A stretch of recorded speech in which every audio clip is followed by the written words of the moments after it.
नमस्कार दोस्तों, welcome back to my channel. दोस्तों मैं आप सबका अपने चैनल स्टॉक्स फॉर लाइफ पे बहुत बहुत स्वागत करता हूं। दोस्तों वेलकम टू एसटीएफएल चैनल। गाइस, आज मैं एक ऐसा वीडियो आपसे शेयर करने वाला हूं जो एक ऐसे ग्रुप का है जिस ग्रुप को मैं बहुत पसंद करता हूं। इवन मैं नहीं दोस्तों, पूरा मार्केट उस ग्रुप को बहुत ही रिस्पेक्ट की नज़र से देखता है। और आपने थम्स नेल में देख ही लिया होगा दोस्तों कि थंबनेल में कौन सा मैंने कंपनी का लोगो लगाया है। हाँ जी हाँ, मैं एचडीएफसी लाइफ के बारे में डिस्कस कर रहा हूँ। पिछले कुछ दिनों से वीक हम लोग को देखने को मिल रहा है क्या होंगे अल्टीमेट लेवल्स एंड टारगेट्स। और ऐसा स्टॉक दोस्तों एचटीएफएल का टॉप पिक है।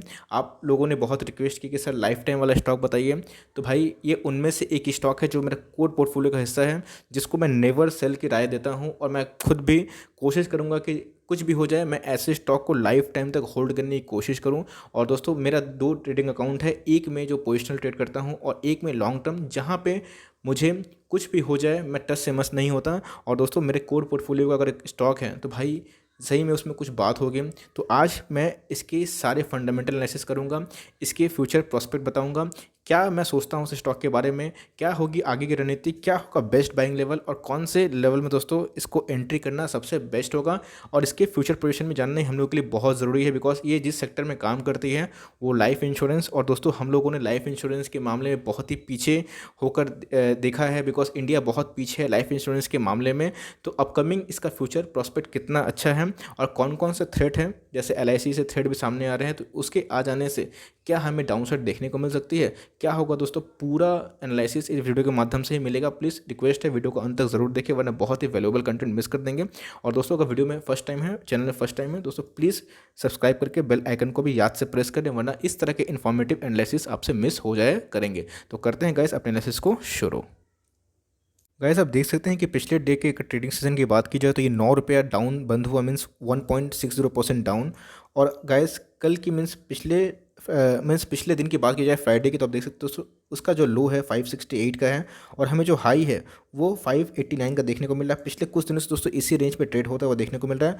52 वीक दोस्तों लो 340 का है और ना जाने कितने स्टॉक तो दोस्तों अपने 60% लो भी टच कर लिए थे, लेकिन इसने अपने 50% के लो को ही टच किया था और उसके बाद देखिए बहुत मस्त रिकवरी देखने को मिली। बात की जाए दोस्तों कंपनी की मार्केट कैप की, तो एक धांसू कंपनी निफ्टी 50 का एक शान है दोस्तों, 1 लाख करोड़ से भी ज़्यादा की मार्केट कैप ये रखता है, जो कि बहुत टॉप नॉच वाली बात है। एक बात दोस्तों जो कि आपको नोटिस ज़रूर करना चाहिए, वैल्यूएशन के अकॉर्डिंग ये थोड़ा महंगा है, बिकॉज दोस्तों हमेशा कोई चीज़ जो महंगी होती है उसमें ज़रूर कुछ ना कुछ मार्केट को दिखता है। जी हाँ दोस्तों, लाइफ इंश्योरेंस सेक्टर में एलआईसी के बाद अगर मुझे सबसे ट्रस्टवर्दी कोई कंपनी लगती है वो है मेरी एचडीएफसी, बिकॉज दोस्तों एचडीएफसी एक ऐसा ब्रांड है जो सही में उसमें दम है और इसीलिए मार्केट ने उसको प्राइम वैल्यूएशन पे ही ट्रीट कर रहा है और देखने को मिल रहा है। ऐसा क्यों दोस्तों, तो फाइनेंशियल भी चेक करेंगे, लेकिन उस दिन की बात की जाए फ्राइडे की, तो आप देख सकते हैं कि 70% के लगभग डिलीवरी। दोस्तों ये प्राइस जितना कम होता जाएगा हम लोग डिलीवरी उतनी हाई देखने को मिलेगी, बिकॉज मार्केट भी जानता है ऐसे वैल्यू स्टॉक 20-50% का भी गिरते नहीं है। ये कोई पेनी स्टॉक नहीं है, ना ही कोई ऑपरेटर वाले स्टॉक। 1 लाख करोड़ की मार्केट कैप वाली कंपनी पर दोस्तों ऑपरेटर जल्दी जनरली घुस नहीं सकते हैं, इसलिए इसमें हम लोग को डिलीवरी थोड़ा हाई देखने को मिलती है।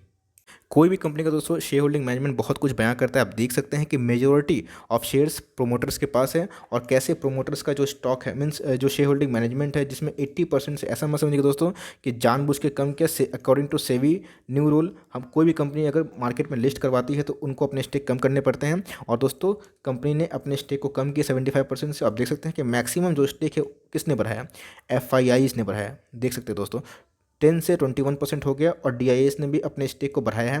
लेकिन एज यूजुअल जहाँ पे दोस्तों एफआईएस और डीआईएस अपने स्टेक को बढ़ाते हैं, रिटेल भैया शांत बैठा हुआ रहता है, बिकॉज रिटेल को तो ऐसे स्टॉक चाहिए जो स्पेकुलेटिव होते हैं। हम लोग को दोस्तों ये ध्यान रखना चाहिए कि एफआईएस जिस डायरेक्शन में काम करते हैं और डीआईएस, तो हम लोग को उन्हीं के फुटप्रिंट में चलना चाहिए, तो ही हम लोग को शेयर प्राइस में रिफ्लेक्शन देखने को मिलता है।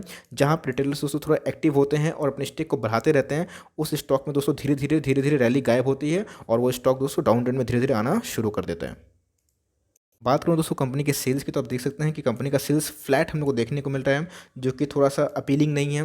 लेकिन दोस्तों हमें और भी ये ध्यान रखना चाहिए कि 2020 थोड़ा स्लो डाउन का फेज था और फाइनेंशियल क्रंच भी हम लोग को देखने को मिला बहुत सारे सेक्टर्स में। और आप देख सकते हैं कैसे कंपनी का जो प्रॉफिट है वो हम लोग को भी फ्लैट देखने को मिला। लेकिन दोस्तों 1300 करोड़ का कंपनी का जो प्रॉफिट है वो भी कम नहीं है, लेकिन उतना ज़्यादा भी नहीं है। लेकिन आने वाले टाइम में दोस्तों मुझे लगता है कि ये प्रॉफिट और रेवेन्यू दोनों में जब हम लोग को देखने को मिल सकती है। कंपनी दोस्तों अपने रिजर्व वसूल पे से बहुत बेहतरीन काम कर रही है। आप देख सकते हैं कंपनी का रिजर्व वसूल पे टाइम टाइम बहुत ही बढ़ रहा है। कैसे दोस्तों 3600 करोड़ का जो रिजर्व एंड सरप्लस है, हमें 47,000 करोड़ का रिजर्व एंड सरप्लस बढ़ता हुआ देखने को मिल रहा है, जो कि टॉप नॉच बात है, एक्नॉलेजिंग बात है। हम लोग को इस चीज़ को ज़रूर अप्रिशिएट करना चाहिए। रिटर्न ऑन इक्विटी दोस्तों बहुत ही इंपॉर्टेंट पैरामीटर होता है, बिकॉज यही एक डीएनए होता है जो हम लोगों को किसी भी इंसान के पीछे कौन सा शख्स है, उस डीएनए में दोस्तों क्या उसके एलिमेंट्स हैं, हम लोग को समझ में आ जाते हैं। तो भैया आरओई के वैसा पैरामीटर है स्टॉक मार्केट का। और दोस्तों ये बहुत ही इंपॉर्टेंट चीज़ है, मैं कभी वीडियो बना के इस चीज़ को ज़रूर कवर करूँगा। हम लोग को दोस्तों आरओई में थोड़ा सा डाउन साइड देखने को मिल रहा है, लेकिन दोस्तों इतनी बड़ी कंपनी, इतनी दिग्गज कंपनी, और दोस्तों जिसका मार्केट कैप 1 लाख से ज़्यादा है, वो दोस्तों 12 से 15% का अगर ऊपर आरओई रहे तो बहुत टॉप नॉच है। अभी भी दोस्तों हम लोग को आरओई 15 से ऊपर मतलब 19 दिखाई दे रहा है, जो कि एक बहुत ही एक्नॉलेजिंग वाली बात है। गाइस 1 लाख करोड़ की कंपनी, और आप देख सकते हैं कंपनी पे 1 रुपये पे डेट नहीं है। जी हाँ दोस्तों, मैं आपको एक हिडन बात बताना चाहता हूँ कि लाइफ इंश्योरेंस कंपनी में कभी डेट नहीं होता, बिकॉज लाइफ इंश्योरेंस कंपनी दोस्तों एक ऐसी बिजनेस में डील करती है, मीन्स हमेशा आप सोच के चलिएगा दोस्तों कि आपको जो ही पॉलिसी दी जाती है, इवन चाहे वो डेथ पॉलिसी हो या फिर हेल्थ पॉलिसी हो, कभी उनको नुकसान नहीं होगा, बिकॉज वो हमेशा प्रोबेबिलिटी पे काम करती हैं। इसलिए ये एक ऐसा सेक्टर जो मुझे बहुत पसंद है, जिसका नुकसान हो ही नहीं सकता। अगर उसका दोस्तों नुकसान होगा, वो कभी भी आपको पॉलिसी नहीं देगी। वो प्रोबेबिलिटी ऐसे करती है कि अगर मान लीजिए आपको पॉलिसी कभी देती है, तो पहले ही अंदाजा कर सकती है कि कितने लोग क्लेम कर सकते हैं। और गाइस यही रीज़न है कि इनका जो ग्रोथ है वो नेवर एंडिंग है। और ऐसे बहुत डेवलप कंट्रीज है, जैसे यूएस और ना जाने कितने सारे यूरोपियन कंट्रीज है, जहाँ पे लाइफ इंश्योरेंस बहुत ही बूमिंग एक सेक्टर है। और उनमें है बहुत जो बड़े बड़े लाइफ इंश्योरेंस कंपनी है, बहुत बड़े बड़े प्रॉफिट कमाते हुए देखने को मिलते हैं। लेकिन दोस्तों अभी भी इंडिया का मार्केट बहुत ही खुला हुआ है, खाली है, बिकॉज इंडिया में 10% से नीचे ही लोग हैं जो इंश्योरेंस को प्राथमिकता देते हैं और जो इंश्योरेंस करवाते हैं। और दोस्तों अगर 10% से लोग नीचे इंश्योरेंस करवाते हैं, और जिस हिसाब से अनऑर्गेनाइज से ऑर्गेनाइज सेक्टर धीरे धीरे डेवलपमेंट हो रहा है, एडेप्टेशन हो रहा है, तो दोस्तों जहाँ पे एक अच्छे आईटी का बूम आ रहा है, ना जाने कितने एजुकेशन भी बढ़ रहे हैं, लोग जान रहे हैं, जागरूक हो रहे हैं, अवेयर हो रहे हैं। और मुझे लगता है कि आने वाले टाइम में एक पॉलिसी लोग लेंगे। एलआईसी दोस्तों घर घर की कहानी, लेकिन एलआईसी छोड़ के कोई कंपनी मुझे फेवरेट लगती है, वो है एचडीएफसी लाइफ। उसके बाद दोस्तों मैं एसबीआई लाइफ को ज़्यादा प्राथमिकता देता हूँ। तो आप देख सकते हैं डेट कंपनी पे 1 रुपये का भी कर्जा नहीं है, और 1 लाख करोड़ की मार्केट कैप। दोस्तों मैं इसको थम्स अप देना चाहता हूँ। फ्रेंड्स आप देख सकते हैं कैसे ये कंपनी जब लिस्टिंग हुई थी, तो रिसेंटली लिस्टिंग है दोस्तों, 2017 का ही लिस्टिंग हमें देखने को मिल रहा है। उसके बावजूद भी, इतने क्रैश के बावजूद भी कंपनी का परफॉर्मेंस बहुत ही अच्छा है। 50% का रिटर्न दोस्तों, इतना लार्ज कैप, इतना लो रिस्क वाला। दोस्तों आप देख सकते हैं कि लो रिस्क वाला स्टॉक है, लार्ज कैप वाली है, फाइनेंशियल सेक्टर से बिलोंग करती है। तो भाई इतना क्रैश होने के बावजूद भी इतना हैंडसम रिटर्न और 50% का, मैं इसको बहुत टॉप नॉच मानता हूँ। बिकॉज दोस्तों ये कंपनी हाल फिलहाल में ही है, और मुझे लगती है कि निफ्टी 50 का ये बहुत बड़ी कंपनी एक न एक दिन बनकर इमर्ज हो सकती है।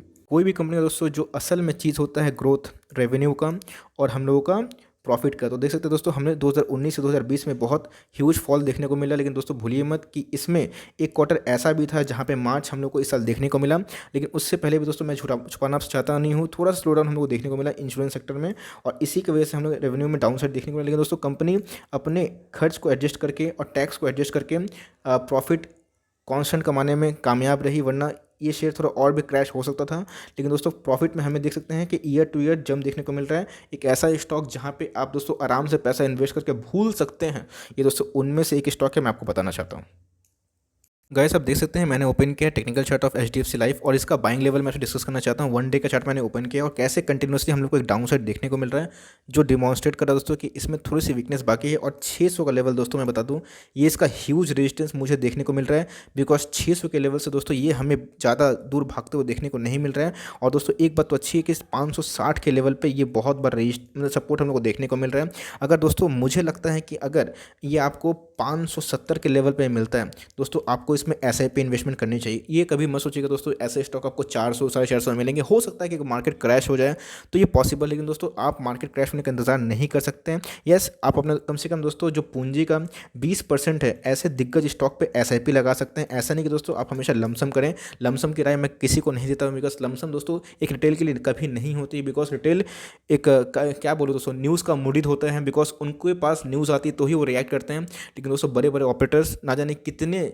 दिग्गज होते हैं, कितने स्मार्ट होते हैं, और वो मार्केट को सही में एक दिशा तय कर लेते हैं, देख लेते हैं, और इसीलिए उन्होंने बहुत स्मार्टली दोस्तों काम करनी होती है मार्केट में, तो हम लोग उतने स्मार्ट तो जनरली होते नहीं हैं। लेकिन दोस्तों हमें जो हथियार है वो हमें एसआईपी करनी है ऐसे स्टॉक को। और दोस्तों अगर आप 10 to 20 ईयर्स ऐसे स्टॉक पे एसआईपी करते हैं, मैं बोलता हूँ दोस्तों गारंटी के साथ आप पैसा बनाएंगे। बिकॉज एलआईसी या फिर कोई भी ऐसा नहीं है कि दोस्तों एलआईसी आने से कंपनी बर्बाद हो जाएगी, इस प्रेशर देखने को मिलेगा बिकॉज कंपटीशन थोड़ा बढ़ जाएगा। लेकिन दोस्तों ऐसा नहीं है कि ग्राउंड में अभी लोग काम नहीं कर रही है, बस एलआईसी की एंट्री नहीं होगी स्टॉक मार्केट में। एलआईसी कोई पुरानी कंपनी नहीं है, नहीं कोई एचडीएफसी लाइफ, दोनों दोस्तों पुरानी कंपनी है और नई कंपनी दोनों में से कोई भी नहीं है, दोनों ग्राउंड में काम कर रही है। बट फर्क इतना ही है कि एलआईसी की बस लिस्टिंग होगी तो कुछ पैसा दोस्तों प्रॉफिट बुकिंग होकर एलआईसी में जा सकता है, वो दोस्तों एक आपका बाइंग जोन होगा। इसलिए कैश को हमेशा होल्ड करके रखें। और ऐसा नहीं है कि कैश को होल्ड करके कुछ करें ना, निफ्टी का 6,000 का इंतजार करें। ऐसा भी दोस्तों हो सकता है कि 6,000 का भी हम लोग को देखने को शायद ना मिले, इवन निफ्टी का भी 10,000 को भी ना तोड़ पाए। होने को दोस्तों कुछ भी हो सकता है बिकॉज डोनाल्ड ट्रंप बहुत ही ज़्यादा सक्रिय हो चुके हैं अपने स्टिमुलस पैकेज को लेके। सो गाइस आपको उस भरोसा में नहीं बैठना है और ऐसे क्वालिटी स्टॉक को हर एक डिप्स में ऐड करना है। बिकॉज दोस्तों मार्केट का टॉप और बॉटम किसी को भी पता नहीं होता है। For timing that's the end of the video. दोस्तों वीडियो अगर पसंद आई तो प्लीज़ लाइक करिएगा दोस्तों, ये वीडियो बनाने में बहुत मेहनत लगी है। और दोस्तों चैनल सब्सक्राइब ना किया हो तो इस तरह की क्वालिटी इन्फॉर्मेशन पाने के लिए दोस्तों अभी के अभी सब्सक्राइब करें, बेल आइकन को भी याद से प्रेस करें। तो गाइस मिलते हैं जल्दी ही, तब तक के लिए bye. Thanks for listening guys, God bless you all.